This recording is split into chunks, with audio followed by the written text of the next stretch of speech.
What we call bushcraft, the Saami people of Saami,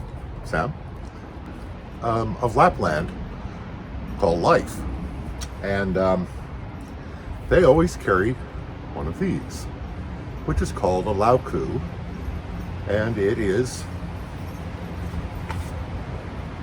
essentially, you can think of it as a very short machete. This in my pocket. Not wearing a belt at the moment, so I can't have it attached to my belt. And it is a chopping knife primarily, and it's quite useful for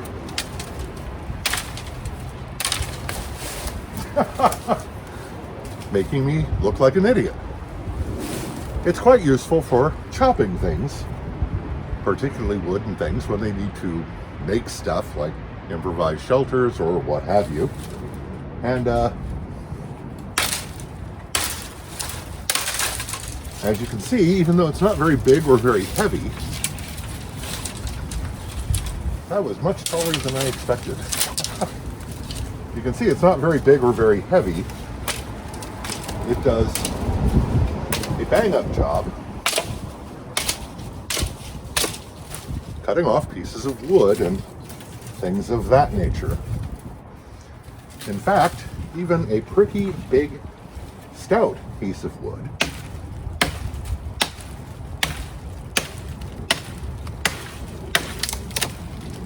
can be cut through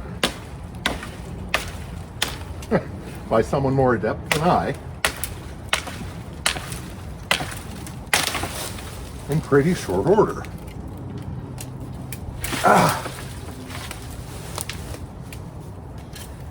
And it has a myriad of uses. For example, jointing game comes to mind, or quartering game. Be very good for that. And it has a lot of other uses too.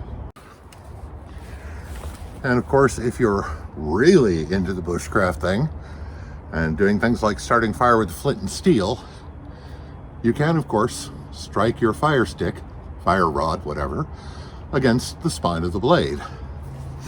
And of course, you can produce shavings or make a feather stick, which is a very good way to start a fire in the wild, unless you're me.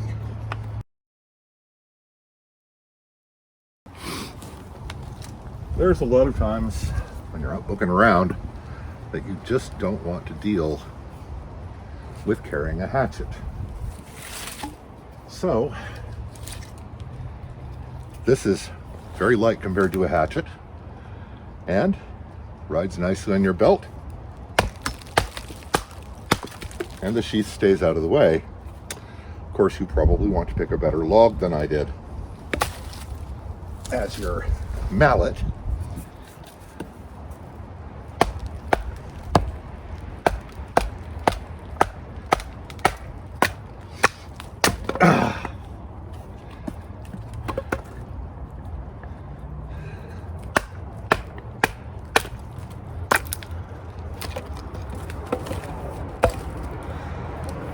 It's a very, very useful tool in a very lightweight, compact package. The laauku is a pretty big knife. Most of them have about an 8-inch blade and 4.5 inches of handle. And typically they are 1/10 of an inch to 1/8 of an inch thick across the spine. This one I made 3/16 of an inch across the spine, partly to see how that worked out, and partly because I was tired of pounding 5160 flat. The edge, the common habit these days, and for a long time in North America, is to have the edge bevel extend down to a narrow flat, just a few thousandths of an inch, and then cut a bevel on that. And that's good for, sharpening in the field on a stone. But it's not the best. This one, the edge bevel is this entire shiny section, because it goes straight down from that on a slightly convex line right to the zero edge. And that gives it really great power for biting into things, and it cuts really well. and just keep it touched up on a sharpening steel, and you don't have to worry much about resharpening it. Now, the sheath, typically for these, the sheath is just heavy leather. And this thing on the end, on the leather sheaths, it is claimed its purpose is to allow reindeer blood to drain out of the sheath. I can't really picture someone sheathing a knife with so much reindeer blood on it that it would actually run out of the sheath and not, frankly, be absorbed by the inside of the sheath. Now, you can see there's this very long leather section up here. This one does have a wooden liner in it because that's how I roll. And this covers the handle almost completely. And there's always a big knobby thing at the top, sort of a flat. Now, up at the top, these usually have a sort of bulge out this way. And that is to help keep Lapland from getting inside the scabbard. And yeah, they've been doing it that way for quite a while, so I guess it works. And this handle shape is non-traditional. Typically, they have a birch handle that expands fairly uniformly out until just before the extension. This one, I had this beautiful piece of tiger stripe maple I just had to use.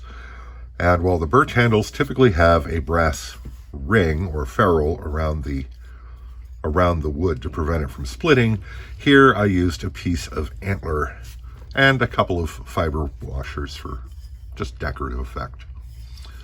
And feels good in the hand, nice and comfortable.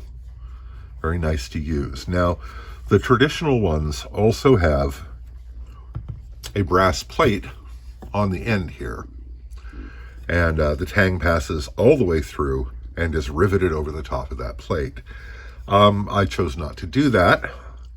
It is a narrow tang, of course, but it's a quite broad narrow tang, and it tapers all the way up.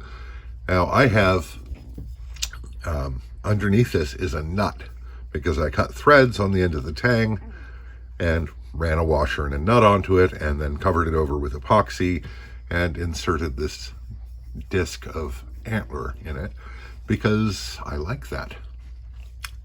I like the way it looks, and I like the way it works. And this is a heavy laauku, because as I said, it's 3/16 of an inch thick, and usually they're more like 1/10 of an inch to 1/8 of an inch thick. But even so, with the extra weight of the wooden liner and the extra thick blade, this whole package still weighs about 18.8 ounces. Excuse me. That's not too bad, and this typically hangs on the belt on the left. You just put your belt through this loop. And this is, I don't know how traditional this is. I've seen it on some laauku made in Finland. And this isn't actually a knot, it's just a loop through a slot, but it's very secure, and it's very easy to undo if you should feel the need to do so. And these are just they're an all-around good wilderness tool. And if you're concerned about weight, yeah, like I say, it's a lot lighter than a hatchet. And I would expect the traditional ones without the wooden liner and with the thinner blades are several ounces lighter than this one. Time was, a fellow showed up at a hunt with an 8-inch knife on his belt. He'd likely be given a hard time because most of us were of the, 4-inch hunter and maybe a pocket knife to supplement it way of thinking. And of course, if you needed a hatchet, well, it was back in camp where it didn't much help. But these make too much sense. My days of disdaining a hunter carrying a large knife ended when I had to construct a full-size hunting blind out of on-hand materials with nothing but a 4-inch hunter and a pocket knife. And it sucked. So something like this is going to be on my belt. And if the other fellows want to snicker at me, let them, right up until they don't have enough knife for the job. Anyway, special thanks to my supporters on Patreon. You really, really help make this work. And if you'd like to join my supporters on Patreon, there's a link in the description below. And please hit like if you like the video, and subscribe if you want to see more like it. So, I hope this finds you well. Stay safe and take care.